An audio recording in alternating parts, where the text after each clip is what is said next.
अस्सलाम वालेकुम नाज़रीन, मैं सैयदा ज़ाहिरा आबिदी आपकी मेज़बान आज आपकी खिदमत में हज़रत मूसा अलैहिस्सलाम का एक मकालमा परवरदिगार से पेश कर रही हूँ। मकालमा फिर उसकी तशरीह। मकालमा तो छोटा सा ही है, शुरू करती हूँ। बिस्मिल्लाहिर्रहमानिर्रहीम।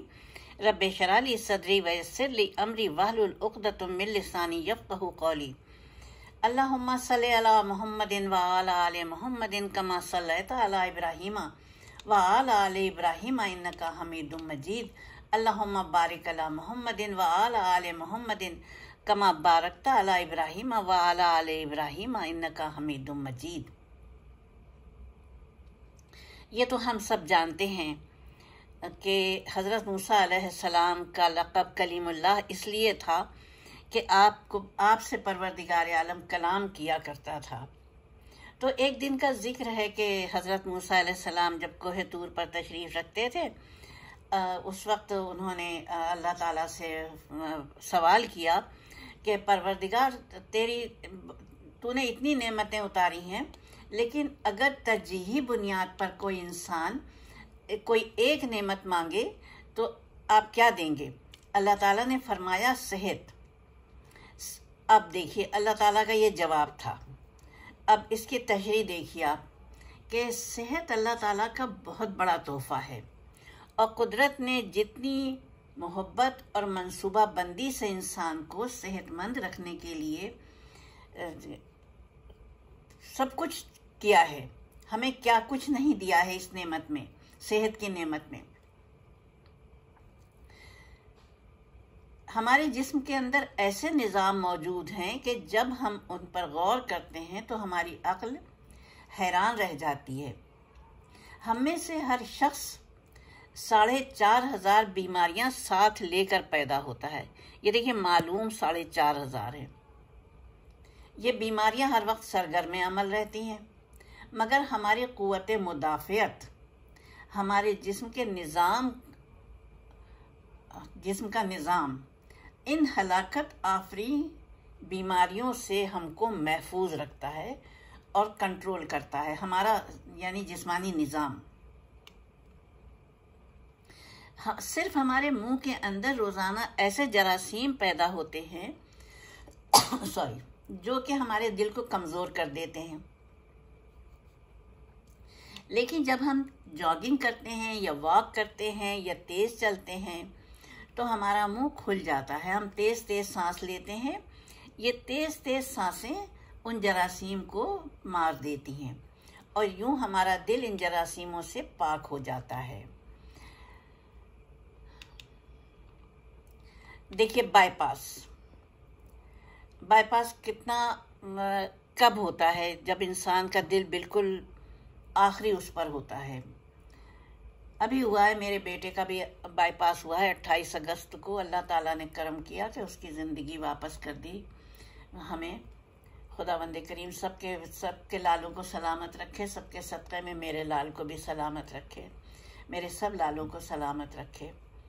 अब देखिए बाईपास में कुदरत ने ऐसा निज़ाम रखा है बाईपास के उससे कि बाईपास में इस्तेमाल होने वाली जो नाली होती है वो हमारे पैदाइश के वक्त ही हमारी पिंडली में रख दी है।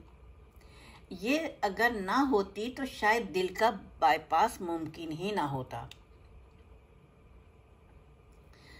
और आपको मैं बताऊं, मेरी एंजियोप्लास्टी हुई कुछ महीने पहले और एंजियोप्लास्टी 3 घंटे की थी और 3 घंटे यानी मुसलसल बेहोश रखा गया। और जब मैं होश में आई तब भी उसके बाद फिर मेरी कलाई को काट के कितना 3 सेंटीमीटर तकरीबन, और उसमें फिर वो डाली गई एक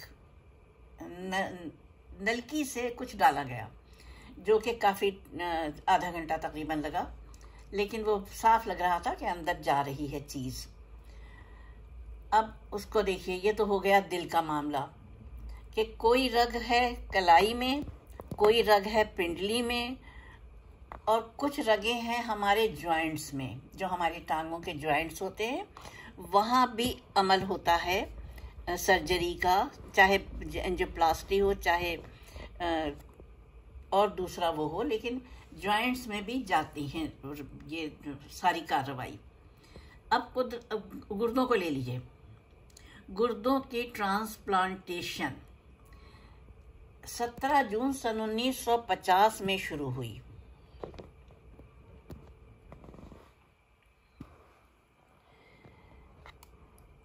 और कुदरत ने करोड़ों साल पहले हमारे गुर्दों के दरमियान ऐसी जगह रख दी जहां तीसरा गुर्दा फिट हो जाता है। हमारी पसलियों में इंतहाई छोटी छोटी कुछ हड्डियां हैं। ये हड्डियां हमेशा फालतू समझी जाती हैं, मगर आज पता चला दुनिया में चंद ऐसे बच्चे भी पैदा होते हैं जिनके नरखरे जुड़े हुए होते हैं। ये बच्चे इस बीमारी की वजह से अपनी गर्दन ना तो सीधी कर सकते हैं, ना खाना निगल सकते हैं, ना ही आम बच्चों की तरह बोल सकते हैं। दुनिया के सर्जन्स ने जब इन बच्चों के नरखरों और पसली के फालतू हड्डियों का तज्जिया किया तो मालूम हुआ कि पसली की ये फालतू हड्डियां और नरखरे की हड्डियां एक जैसी हैं। चुनांचे सर्जन्स ने ऐसे बच्चों को जो कि नरखरे के खराबी लेकर पैदा हुए थे, उन्होंने पसली की छोटी हड्डियां काटकर हल्क में फिट कर दी और यूं ये बच्चे नॉर्मल जिंदगी गुजारने लगे। अब आइए जिगर। जिगर के लिए आप जानते हैं ना कि कितना अहम है। इस पे गाने भी लिखे गए हैं, इस पे गज़लें भी लिखी गई हैं। जिगर ऐसा वाहिद उज़ू है जो कटने के बाद दोबारा पैदा हो जाता है। हमारी उंगली कट जाए या जिस्म का कोई भी छोटे से छोटा उज़ू कट जाए तो ये दोबारा नहीं बन सकता है। लेकिन साइंसदान भी हैरान हैं कि कुदरत ने जिगर में ये सलाहियत क्यों रखी है कि वो दोबारा बन जाता है। तो पता चला जिगर जिस्म का बादशाह है, इसके बगैर जिंदगी मुमकिन नहीं। और इसकी अहलियत की वजह से ये ट्रांसप्लांट हो सकता है और किसी को डोनेट भी किया जा सकता है।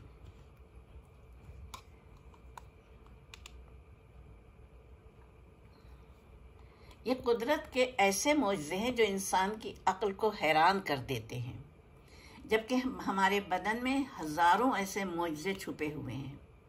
हमारी नींद मौत का ट्रेलर होती है।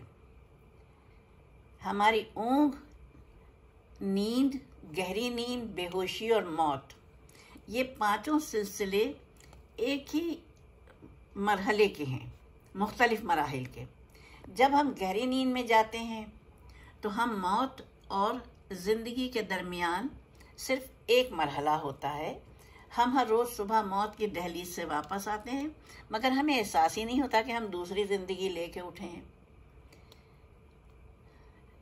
तो पता चला कि सेहत दुनिया की उन अजीम नेमतों में से है जिसका कि कोई नेमुल बदल नहीं है, मगर चूँकि ये हम इस पर गौर नहीं करते हैं तो इसलिए हमारा ध्यान भी नहीं जाता है। तो ज़रा सोचिए, सर के बालों से लेकर पाँव की उंगलियों तक सेहत का अंदाज़ा लगाइए तो हम सोचेंगे कि हम अरबपति लोगों से भी बेहतर हैं। बाज़ अरबपति, क्योंकि देखिए कैसे वो होते हैं कि उनके पास अरबों रुपया होता है लेकिन वो सेहत की नेमत से महरूम होते हैं। पलकों को देख लीजिए, हमारी पलकें, अगर पलकें ना झपकें तो क्या होगा। पता चला दुनिया के 50 अमीर तरीन लोग इस वक्त पलकों के मरज में मुब्तला हैं और वो सिर्फ अपनी पलक उठाने के लिए दुनिया भर के सर्जनों और डॉक्टरों को करोड़ों रुपए देते हैं। हमारे कानों में कबूतर के आंसू के बराबर माया होता है। ये पारे की किस्म का एक लिक्विड है। हम इस माए की वजह से सीधा चलते हैं। अगर ये ज़ाय हो जाए तो हम सिमत का तयन नहीं कर पाते, चलते हुए चीज़ों से उलझते हैं, टकराना शुरू कर देते हैं। दुनिया के सैकड़ों हजारों उमरा आंसू के इस एक कतरे के लिए करोड़ों डॉलर देने के लिए तैयार हैं। गुर्दे, सेहतमंद गुर्दे के लिए 30-40 लाख रुपए देने को मिल जाते हैं लोग। आंखों का कर्निया लाखों रुपए में बिकता है। दिल की कीमत लाखों नहीं करोड़ों में चली जाती है। एड़ी में दर्द हो तो इस दर्द से छुटकारे के लिए क्या क्या जतन करते हैं। कमर दर्द और पेट के अमराज, दांत और दाढ़ का दर्द, सोचिए ज़रा, शुगर, कोलेस्ट्रॉल, ब्लड प्रेशर। अगर हम सेहत की दौलत से माला माल हैं तो बस हमें शुक्राना अदा करना चाहिए और कोशिश करनी चाहिए कि ज़िंदगी खुदा की अमानत है, इसकी हर सूरत में इसकी हिफाजत फरमाएं। और इसके साथ मैं इजाज़त चाहूँगी। व आखिर दावाना अल्हम्दुलिल्लाहि रब्बिल आलमीन वस्सलातु वस्सलामु अला खैरल मुरसलीन व आलिहि तय्यबीन अत्ताहिरीन। अपनी मेज़बान को इजाज़त दीजिए। खुदा हाफिज़, फ़ी अमान अल्लाह।